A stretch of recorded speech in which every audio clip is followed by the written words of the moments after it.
As always, guys, don't forget to hit that subscribe button. Also, hit that bell to be notified for future videos. Hey, what is up, guys? Welcome back to the fish tank. Today we are working on our Matchbox Ford Mustang, and the plan is very simple for this one. We are going to restore and bring this classic back to life. So first, I forgot to drill out the glass, so that's what I'm going to do right now. Stay tuned.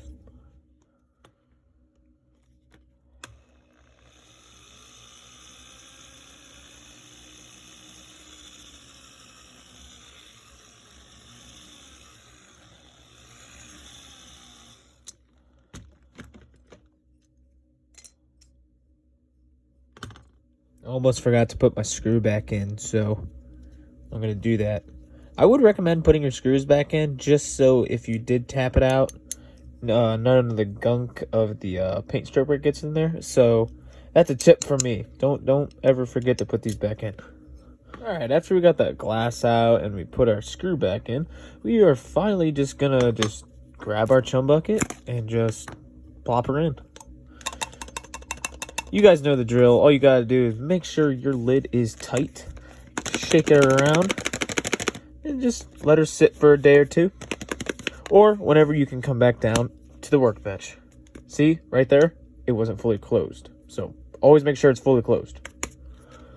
So there's something I totally noticed right when I got this car, and the dealio was the tow hitch was gone, so I'm just going to totally remove it.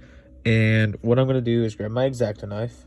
If you're using an X-Acto knife, be careful, guys. You don't want to cut any fingers off. That would be a good idea. So what I plan on doing here is I'm going to remove this excess. So be careful of the hole, because this is kind of important. So just cut it close as you can. Since plastic's old, it should just go like that. So after cutting that piece off of the interior, we are moving on to the paint stripping portion of our video. So this car, believe it or not, it was only in the stripper for probably 45 minutes, and this paint just came off like it was wet glue. It showed the age of the glue, and it was very, very satisfying to just see this paint peel off. And all I was using for paint stripper was citrus strip. And just look at the inside. Believe it or not, the inside came off much, much easier than the outside did. And it was the same exact paint. It just showed that they clear coated the outside and not the inside. Coming back from the sink, before I decided to polish and clean up this casting, I wanted to jump right into the casting lines. And as you see there, they are pretty rough. On both sides, believe. The really bad part about this casting was these casting lines on the rear fenders. Also, there's a really bad one across the trunk line that was very, very difficult to get off. I had to do that off camera with a grinding bit and files and a lot of other crazy tools just to smooth it out as best as I could. In the final results, you really can't see it, and it was quite impressive. Believe it or not, I actually dug a little too deep on this side with the file, and it left some marks, but luckily our primer filled that in pretty good. Finally, all the casting lines are as clear as they are gonna get. So now we are gonna grab our wire brush, and we're just going to go to town and bristle the living crap out of this casting. And believe it or not, this older casting cleaned up pretty well with just the wire brush. I didn't even have to get the drill out with the Dremel attachment. I was quite happy with that because I was very impressed. After this, we're going to move on to paint. Let's move on to paint. Cuda's Diecast Customs. We'll be right back. Here is a word from our sponsor. This video is sponsored by Hobbytown. Hobbytown is an awesome hobby store where you can find all your hobbies' wants and needs. They provide everything from your tools and supplies to an awesome variety of paints, from spray paints to paints for your airbrush. To find your local Hobbytown, you can go to www.hobbytown.com to use the store locator at the top center of the homepage to find the closest store near you. Again, the website to use is www.hobbytown.com. Remember, we make your free time awesome. Alright, so paint for this car was honestly very, very tricky. As you see here, it is painted in this aqua blue. It's a Rust-Oleum's X2, coverage paint. And it turned out amazing. Believe it or not, when I was on vacation a little while ago, I saw this exact year of this Mustang in this color. So I thought this would be very appropriate to do my little casting in. As you see here, it looks more blue on camera, but in front of me here, it's more, like I told you, aqua color. So this is the choice we went with. And all we got to do left, guys, is we got to do details and clear coat this thing, and it's ready to be done. Alright, before we get on the details, I have to work on this base. Well, not really. I have decided, since this is just so worn out and you could still read the lettering, because you can see it made in England by Lesney, I've decided I'm going to keep this base just as it is. Because honestly, I think it looks better like this than repainted.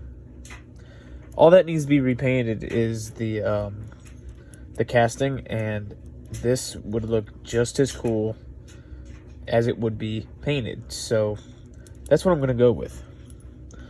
And I have decided, since we do have an aqua car, we're going to have to paint this interior. So I've decided I'm going to go with a creamy white, and we're going to then do details here on the steering wheel.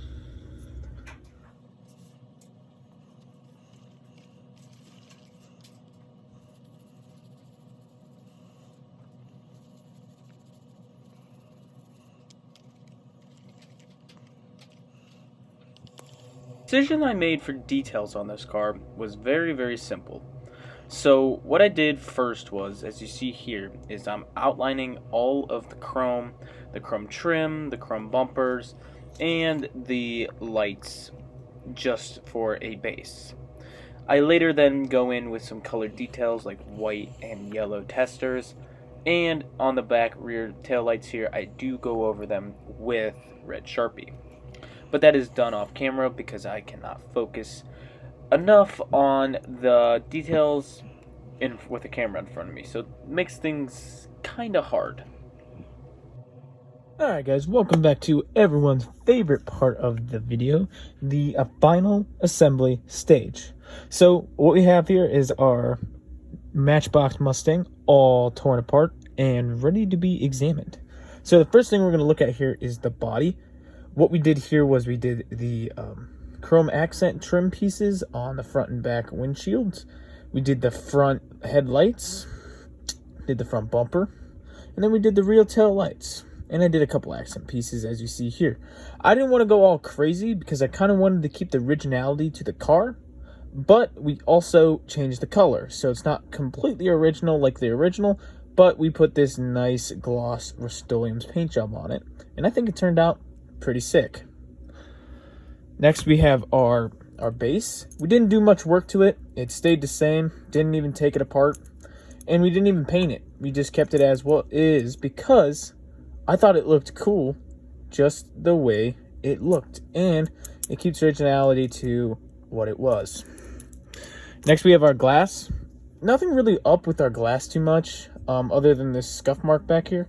But other than that, it was pretty well, and it was pretty clean for how old it is. No yellowing or anything.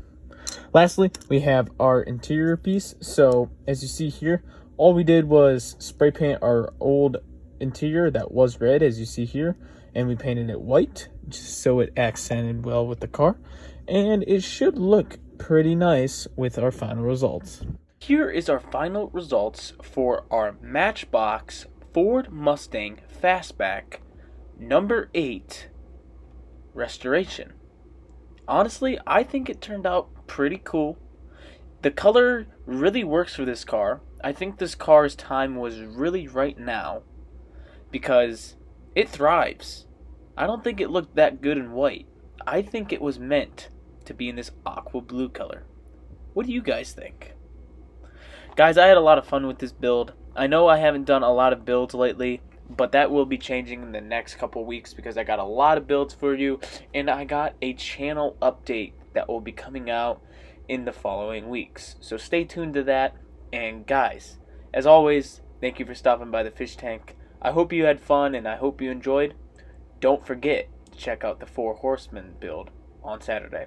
I will be participating. Bye guys.